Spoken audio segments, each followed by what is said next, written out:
I really love that, when you start thinking about the evaluation piece, and I want to kind of tap into that a little bit.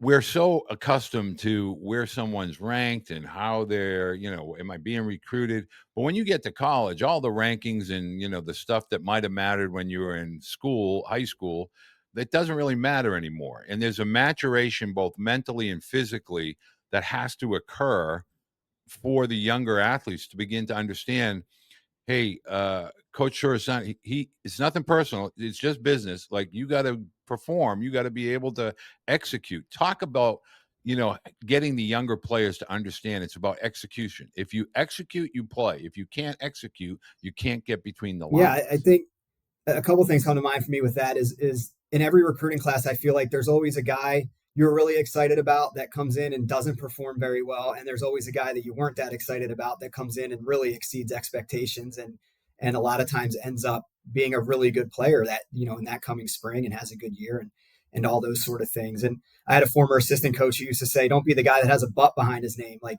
he can throw strikes, but he can't hold Right, runners, or he can really right. hit, but he can't play defense. You want to, in order to be a guy that can be trusted, you have to be well rounded and be able to execute in a lot of different areas.